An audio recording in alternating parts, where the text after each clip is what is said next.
Bismillahirrahmanirrahim. Assalamualaikum warahmatullahi wabarakatuh. Salam sejahtera untuk kita semua. Kembali lagi di channel Nurse V.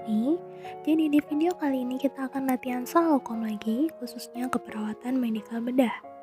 Kenapa sih kok blok KMB terus gitu? Jadi blok KMB atau keperawatan medikal bedah ini saat UKOM nanti itu paling banyak yang keluar ya guys. Jadi kita tetap mempelajari blok-blok lain, namun karena KMB ini paling banyak persenannya yang keluar di soal hukum nanti, maka kita juga harus rutin untuk belajar tentang KMB ya. Nah, di sini part 5. Langsung saja kita ke nomor 11 karena sebelumnya kita sudah membahas sampai soal nomor 10 ya guys. Baik, langsung saja. Soal nomor 11, seorang laki-laki berusia 60 tahun datang ke poliklinik mata dengan keluhan pandangan mata sebelah kanan kabur. Hasil pengkajian visus 4/6, TiO 27 mm hydrogirum, lensa nampak keruh, tampak gelisah, pasien berhati-hati jika berjalan, tekanan darah 150/100 mm hydrogirum, kemudian frekuensi nadi 80 kali per menit, frekuensi nafas 20 kali per menit, suhu 37 derajat Celcius. Apakah masalah utama pada kasus tersebut? A. Cemas. B. Nyeri akut. C. Resiko cedera. D. Hambatan mobilitas fisik. Ataukah E. Gangguan persepsi sensori?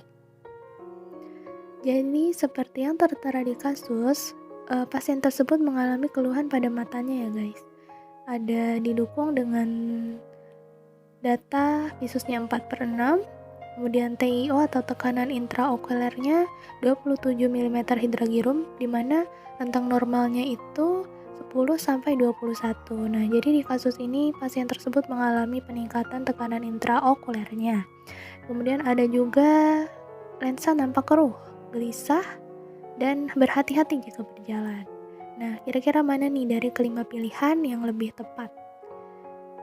Untuk cemas, pilihan A itu sepertinya kurang tepat karena di kasus atau vignette itu tidak diberikan keterangan bahwa pasien tersebut mengalami gelisah seperti adanya peningkatan nadi, kemudian adanya perkataan atau kalimat yang menyatakan pasien tersebut merasa takut atau cemas seperti itu. Kemudian untuk pilihan B, nyeri akut juga tidak tepat karena tidak ada penjelasan atau keterangan bahwa pasien tersebut mengalami nyeri selama atau kurang dari 3 bulan.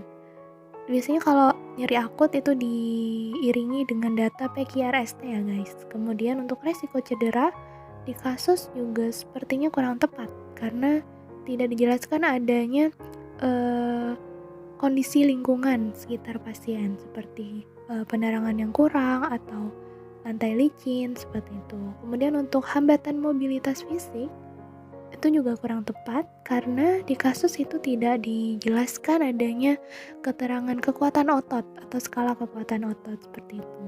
Jadi untuk hambatan mobilitas fisik itu biasanya kita bisa mengambil jika ada keterangan pasien tersebut mengalami penurunan kekuatan otot, kemudian kesulitan berjalan, seperti itu. Nah, jadi kira-kira apa nih jawaban yang tepat? Ya, benar sekali jawabannya adalah E, gangguan persepsi sensori. Karena terjadinya penurunan fungsi atau kemampuan adanya gangguan pada bagian mata pasien.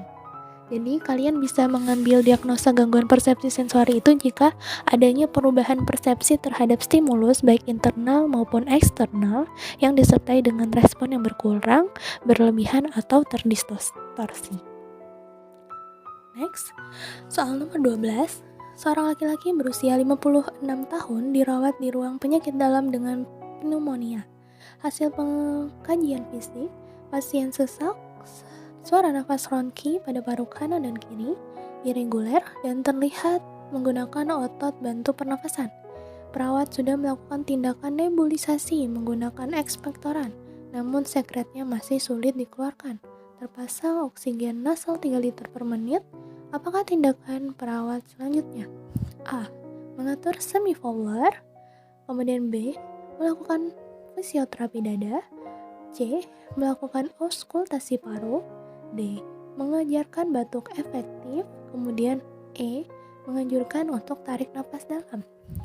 Jadi fokus lagi nih guys pada pertanyaannya, tindakan perawat selanjutnya. Nah, seperti yang kita tahu tadi di kasus dijelaskan bahwa perawat sudah memberikan tindakan nebulisasi ya menggunakan ekspektoran, namun masih sulit dikeluarkan untuk sekretnya dan pasien juga sudah terpasang oksigen nasal 3 liter per menit. Untuk pilihan A kurang tepat ya guys, karena untuk posisi itu sulit jika hanya diterapkan untuk pasien yang sekretnya sulit dikeluarkan. Untuk auskultasi paru juga begitu, dan untuk batuk efektif, untuk pilihan batuk efektif kita itu bisa mengambil jika pasien tersebut ada keterangan bisa batuk. Jadi untuk pilihan yang tepat adalah B, melakukan fisioterapi dada. Jadi seperti yang kita tahu di kasus itu terdapat suara nafas ronki pada paru kanan dan kiri irregular dan terlihat menggunakan otot bantu pernafasan.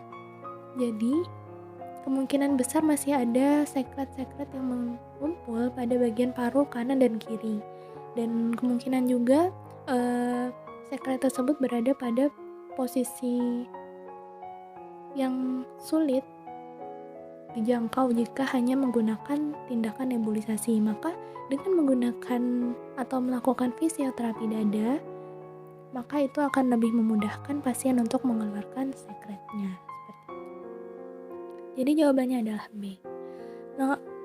Nomor 13, seorang laki-laki 56 tahun dirawat di ruang penyakit dalam dengan PPOK atau penyakit paru obstruktif kronik.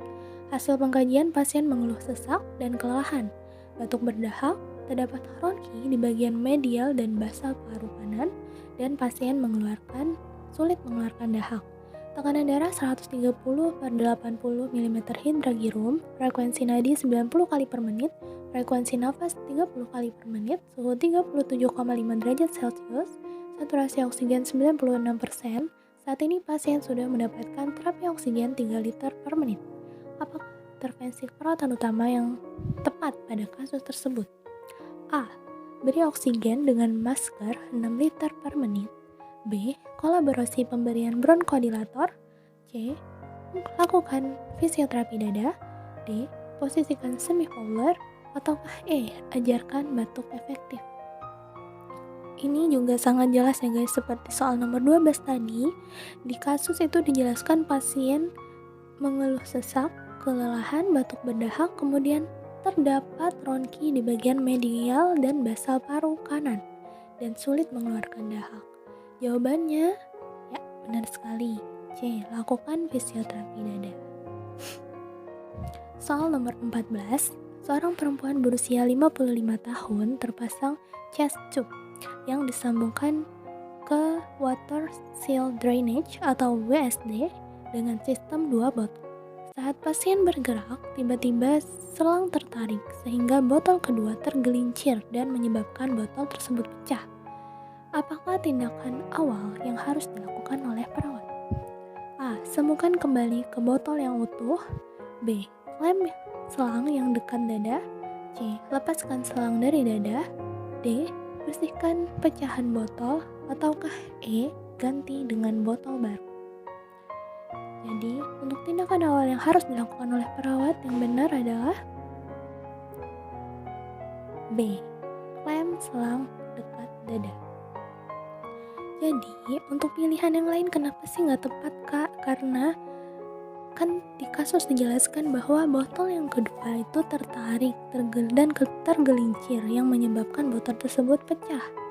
Jadi, kita sebagai perawat harus segera mengklem selang yang berada di dekat dada agar tidak mengganggu dari pernafasan pasien. Untuk pilihan yang lain, ganti dengan botol baru, bersihkan pecahan botol, lepaskan selang dari dada, sambungkan kembali ke botol yang utuh, itu tidak tepat ya guys, karena tidak langsung mengatasi permasalahan yang ada di kasus seperti itu. Next, soal nomor 15. Seorang laki-laki berusia 45 tahun datang ke poliklinik paru. Saat ini sedang menjalani program pengobatan TB atau tuberkulosis. Pasien memiliki riwayat buruk perokok aktif dan suka meludah sembarangan. Sebagai upaya preventif, perawat memotivasi pasien untuk berhenti merokok dan membuang ludah pada tempat yang sudah disediakan di rumah, mengingat pasien saat ini tinggal bersama dengan anak perempuannya yang sedang hamil dan memiliki anak balita.